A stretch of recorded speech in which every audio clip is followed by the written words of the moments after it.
Feels like the heat's toning down a bit today. And with that in mind, what's going on today? Well, it seemed like I was reading this article where apparently there was a drone crash. And this was this company called Manna, where I read before they were going to open things like drone delivery and all that, and it's a big deal. But apparently this drone crashed. It had all the safety precautions, but for some reason I guess it wasn't good in practicality. This one says, Manna investigating drone crash in Cold Dublin during routine flight. The crash is now being investigated by Manna, which runs a pilot of its drone delivery service in Balbriggan. Manna, the Irish drone company on a mission to revolutionize deliveries, has confirmed that one of its drones crashed in Balbriggan, Cold Dublin, earlier this month. The crash took place on 14th of July. It was reported that day in Balbriggan community Facebook group. Saying here, Manna drone just crashed feet away from myself and two neighbors. Bits flying everywhere on its way down, reads a member's post. Parachute did nothing. Deployed about 40 feet from the ground and the drone flipped, rendering it useless. It hit the ground hard and upside down, read another comment. Again, like there, it sounded like they had all the safety precautions per se, but in practicality, for whatever reason, it did no good because it said, according to this anyways, it flipped over.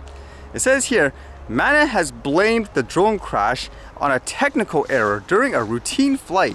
Per our standard safety protocols, our aircraft enacted multiple safety procedures, including the deployment of an onboard parachute, bringing the craft to a landing in an open area.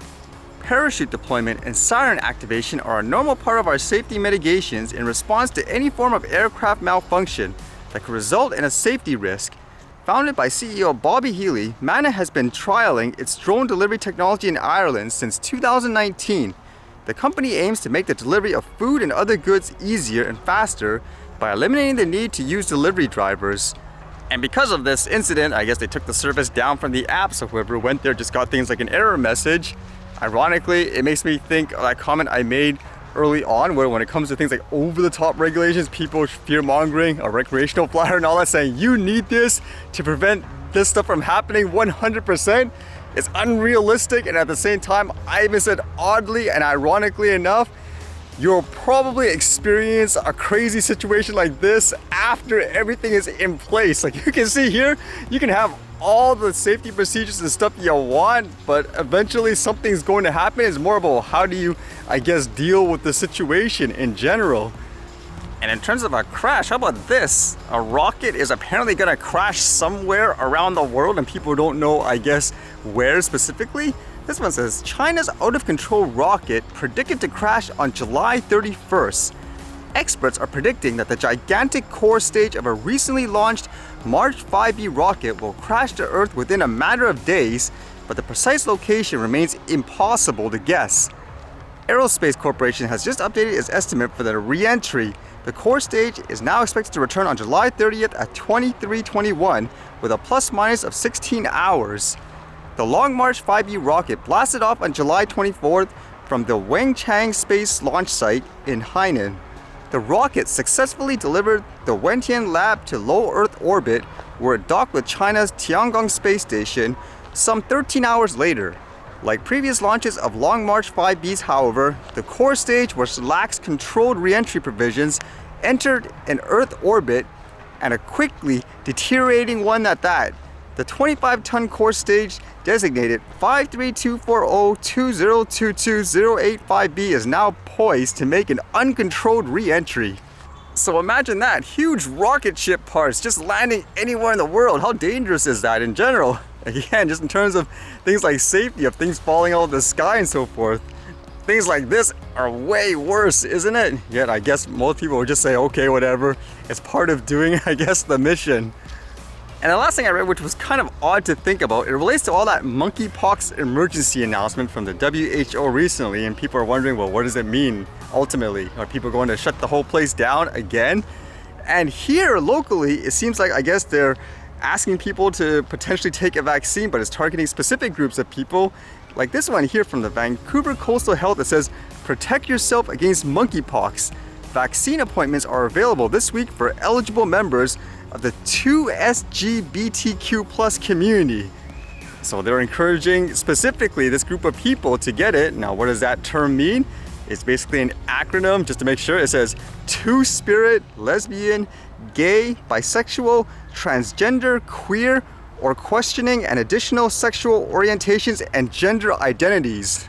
That's what got me to think it's a little odd, because just based on the ad and all that, it's basically go get it.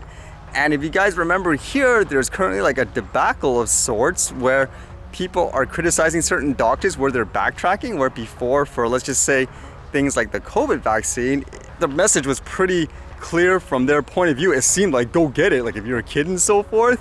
Whereas now they're kind of changing their tune, saying, well, you should speak to your health doctor or something like that to determine whether or not it's for you, because it might help some people, it might not for others and so forth.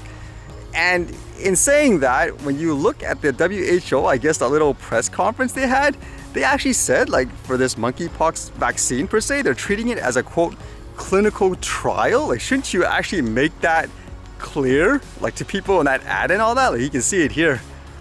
I would like to underline one thing that is very important to WHO. We do have uncertainties around the effectiveness of these vaccines because they haven't been used in this context and in this scale before. And therefore, that when these vaccines are being delivered, that they are delivered in a context of clinical trial studies and prospectively collecting this data to increase our understanding on the effectiveness of these vaccines. Thank you. So it's kind of like that saying where you learn from history or you're doomed to repeat it. So I guess for the health officials like here, I'd be wondering, shouldn't you be taking more precautions to make sure whatever message, warnings, or whatever you need to give to people, you should make sure you do it from the beginning? Whereas in this, it doesn't seem like they've changed in any way. Just go take it, and they don't basically present like these types of information to people. So that might be bad overall. So let's see what happens, I guess, in that scenario, huh?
Alright, see you guys later.